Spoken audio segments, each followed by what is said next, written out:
أعوذ بالله من الشيطان الرجيم. بسم الله الرحمن الرحيم. إن الذين كفروا لن تغني عنهم أموالهم ولا أولادهم من الله شيئا وأولئك هم وقود النار كدأب آل فرعون والذين من قبلهم كذبوا بآياتنا فأخذهم الله بذنوبهم والله شديد العقاب. قل للذين كفروا ستغلبون وتحشرون إلى جهنم وبئس المہاد. صدق اللہ العظیم. محترم سامعین، آج کے سبق میں ہم صورت آل عمران آیت نمبر 10 سے آیت نمبر 17 تک پڑھیں گے.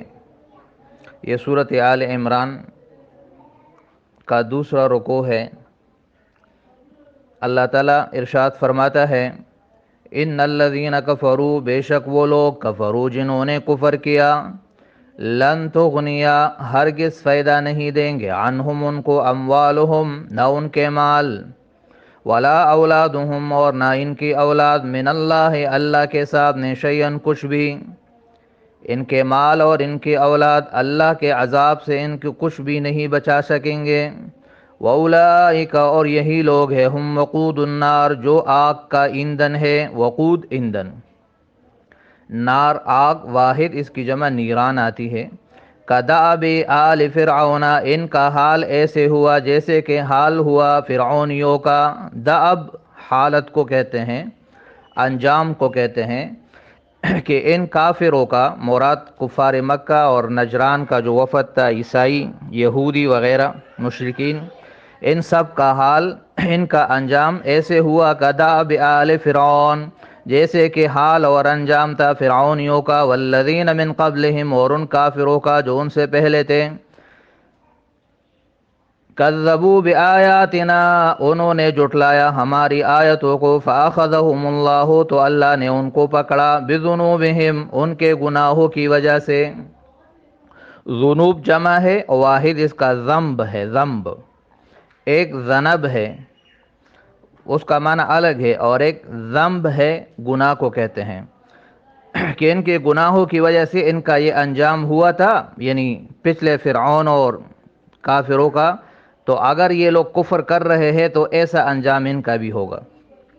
واللہ شدید العقاب اور اللہ سخت عذاب دینے والا ہے. قل للذین کفروا، قل فرما دیجئے اے میرے نبی، للذین ان لوگوں سے، کفروا جنہوں نے کفر کیا، مراد وہ کافر جو اہل کتاب میں سے ہے، یہود اور عیسائی. ستغلبون عن قریب تم مغلوب ہو جاؤ گے، وتحشرون اور جمع کیے جاؤ گے، یعنی مغلوب ہو جاؤ گے دنیا میں، یہ دنیاوی سزا ہے، اور آخرت میں وتحشرون اور تم جمع کیے جاؤ گے، الی جہنم جہنم کی طرف، یہ اخروی سزا ہے. یعنی دنیا میں بھی شکست کھاؤ گے، یہ دنیاوی سزا ہے، اور آخرت میں پھر اللہ کے جہنم میں جاؤ گے، یہ اخروی سزا ہے. وبئس المہاد اور کیا ہی برا ٹھکانہ ہے یہ. قد کان لکم آیتن یقیناً کانا ہے لکم تمہارے لئے آیتن ایک بڑی نشانی. فی فئتین التقطا، فئتین ان دو گروہوں میں، التقطا جو آمنے سامنے ہوئے. فئتین تثنیہ ہے، واحد اس کا فئتن ہے، جمع اس کی فئات آتی ہے. دو گروہ، دو طائفے، دو جماعتیں، دو لشکریں. اور التقطا کے معنی ایک دوسرے سے ملاقات کرنا، ایک دوسرے سے ملنا، آمنے سامنے ہونا، متقابل ہونا. کہ وہ دو لشکریں جو آمنے سامنے ہوئی، اس میں اشارہ غزوہ بدر کی طرف ہے، جب مسلمان اور کفار مکہ آپس میں جنگ کے لیے آمنے سامنے ہوئے. مسلمان 313 اور کافر 1000. مشہور واقعہ ہے غزوہ بدر کا، جو 2 ہجری میں پیش آیا. فئۃ تقاتل فی سبیل اللہ، ایک جماعت لڑ رہی تھی اللہ کے راستے میں، مراد صحابہ کرام ہیں، اور یہ صحابہ کرام کے اخلاص کی اللہ کی طرف سے سند ہے کہ ان کا یہ لڑنا محض اللہ کے راستے اور اللہ کی رضا کے لیے تھا. یہ بہت بڑی بات ہے صحابہ کے متعلق. وَأُخْرَى كَافِرَةٌ اور دوسری جماعت کافر تھی، کافروں کی تھی، ابو جہل کی تھی، کفار مکہ کی تھی. یرونہم کہ وہ مسلمانوں کو دیکھ رہے تھے، مثلیہم اپنے سے 2 گنا. مثل مثلی اس کا تثنیہ ہے، وہ مسلمانوں کو دوگنا دیکھ رہے تھے، اگرچہ مسلمان ان سے تیسرے حصے کے برابر تھے، اور کافر مسلمانوں سے 2 گنا 3 گنا زیادہ تھے، لیکن ان پر مسلمانوں کا رعب چھا گیا تو وہ مسلمانوں کو اپنے سے 2 گنا دیکھ رہے تھے۔ رأی العین، آنکھوں کے دیکھنے سے، یعنی خیالی نہیں بلکہ حقیقتاً ایسا ان کو نظر آ رہا تھا۔ یہ اللہ کی طرف سے مسلمانوں کی غیبی مدد تھی۔ واللہ یؤید، اور اللہ تائید کرتا ہے، بنصرہ، اپنی مدد کے ساتھ، من یشاء، جس کا چاہتا ہے۔ ان فی ذالک، بے شک اس واقعے میں، اس غزوہ بدر کے اس واقعے میں، لعبرۃ، بڑی عبرت ہے، لأولی الابصار، دیکھنے والوں کے لیے، یعنی سمجھداروں کے لیے۔ آنکھیں تو سب کی ہوتی ہے، لیکن ان سے فائدہ وہی لوگ اٹھاتے ہیں جو سمجھدار ہے، جو چیزوں کو دیکھ کر عبرت حاصل کرتے ہیں۔ زین للناس، مزین کی گئی ہے، آراستہ کی گئی ہے، للناس، سب لوگوں کے لیے، حب الشہوات، محبت مرغوب چیزوں کی، شہوات پسندیدہ چیزیں، یہ جمع ہے شہوت کی، اور شہوت کا معنی ہے نفس کا کسی چیز کی طرف مائل ہو جانا۔ تو آراستہ کی گئی ہے لوگوں کے لیے محبت پسندیدہ اور مرغوب چیزوں کی، شہوت واحد اور شہوات اس کی جمع، اور شہوات یہاں بمعنی مشتہیات ہے، یعنی وہ چیزیں جن کی محبت انسان کو مرغوب ہے۔ یہ کون سی چیزیں ہے؟ تو آگے اس کی تفصیل ہے۔ من النساء، جیسے کہ عورتیں، یہ من بیانیہ ہے، تو مرغوبات میں سے پہلی مرغوب چیز جو ہے وہ عورتیں ہیں، جو فطرتاً مرغوبات چیزوں میں سے ہے اور پسندیدہ چیزوں میں سے ہیں۔ والبنین، اور بیٹے، والقناطیر المقنطرۃ من الذهب والفضة، والقناطیر، قناطیر جمع قنطرہ، مراد ڈیر، والقناطیر، اور ڈیر اور خزانے، المقنطرۃ، جو جمع کیے گئے ہو، من الذهب، سونے سے، والفضة، اور چاندی سے، یعنی سونے چاندی کے خزانے، یہ بھی مرغوبات میں سے ہیں۔ والخیل المسومۃ، اور گھوڑے، المسومۃ، نشان لگے ہوئے، نشان زدہ یعنی خوبصورت، والانعام، اور چوپائے مویشی، والحرث، اور کھیتی، ذالک متاع الحیات الدنیا، یہ سب سامان ہے دنیاوی زندگی کا، یعنی اس کو سب کچھ نہ سمجھو، یہ تو تھوڑا سا فائدے کا سامان ہے دنیاوی زندگی کے لیے۔ واللہ عندہ، اور اللہ ہی کے پاس ہے، حسن المآب، خوبصورت ٹھکانہ، بہترین ٹھکانہ۔ وہ کیا ہے؟ وہ یہ ہے، قل اونبئکم، اے میرے نبی آپ فرما دیجئے ان سے، اونبئکم، آیا میں بتاؤں تمہیں، بخیر من ذالکم، بہت بہتر چیز کی، من ذالکم، اس دنیاوی چیز سے، یہ دنیاوی مرغوبات جیسے عورتیں، بیٹے، اور سونے چاندی کے خزانے، اور گھوڑے، اور کھیتیاں، اور جائیداد، اور پراپرٹی، ان سے بہتر چیزیں میں بتاؤں تمہیں، وہ کیا ہے؟ للذین اتقوا، ان لوگوں کے لیے جو پرہیزگار ہیں، عند ربہم جنات، ان کے رب کے پاس جنتیں ہیں، تجری من تحتها الانہار، جن کے نیچے نہریں بہتی ہیں، خالدین فیہا، اس میں وہ ہمیشہ رہیں گے۔ وازواج مطہرۃ، اور ان کے لیے ہے ازواج، بیویاں، مطہرۃ، پاکیزہ۔ پاکیزہ لفظ جامع ہے، ہر قسم کی ظاہری باطنی، ظاہری معنوی اخلاقی اور جسمانی ہر قسم کی گندگی اور عیب سے پاک ہیں۔ ورضوان، اور بہت بڑی رضامندی، من اللہ، اللہ کی طرف سے، رضوان اس میں تنوین تعظیم کے لیے ہے، رضوان بہت بڑی رضامندی اللہ کی طرف سے، یہ پرہیزگاروں کے لیے ہے۔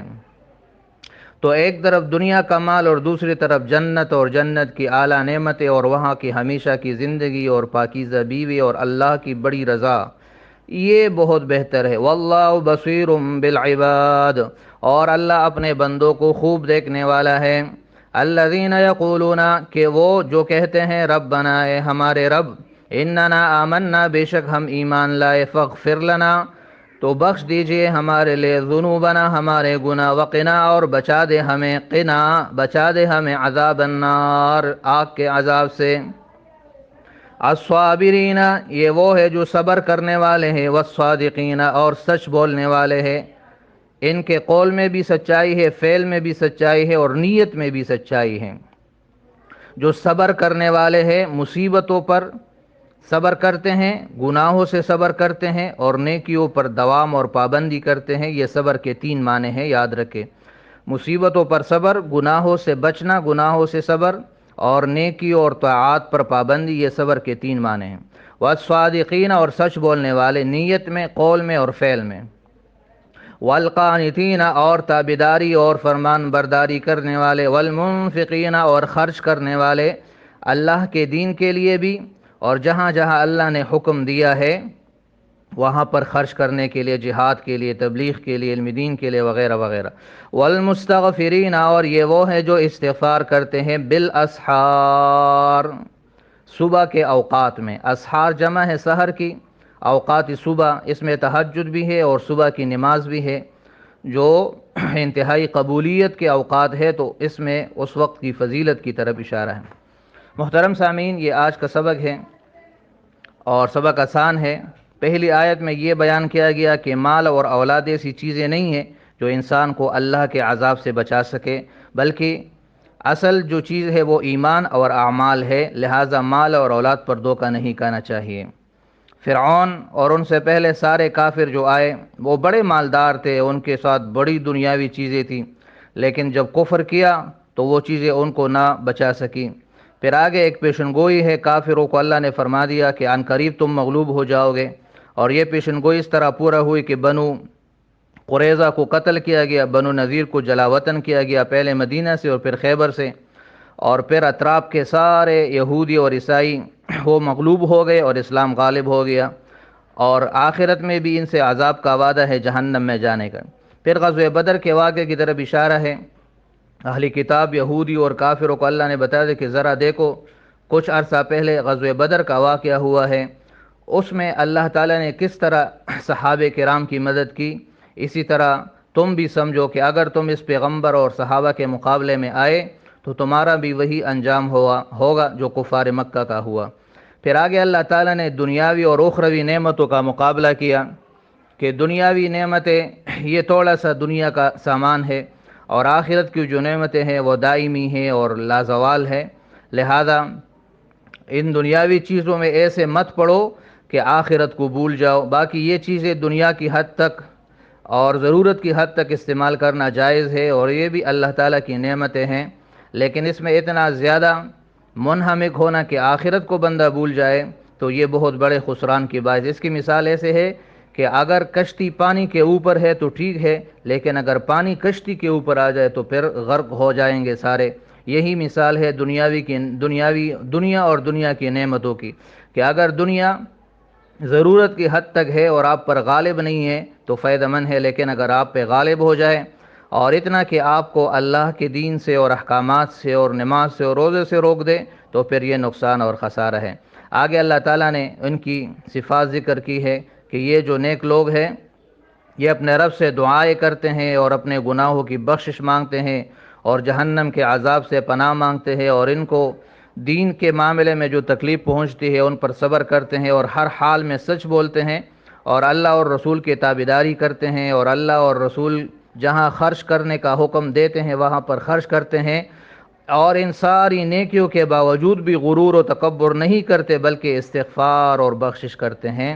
اللہ ہمیں بھی ان نیک لوگوں میں شامل کرے۔ صدق اللہ العظیم و صدق رسولہ النبی الکریم۔ السلام علیکم ورحمۃ اللہ وبرکاتہ۔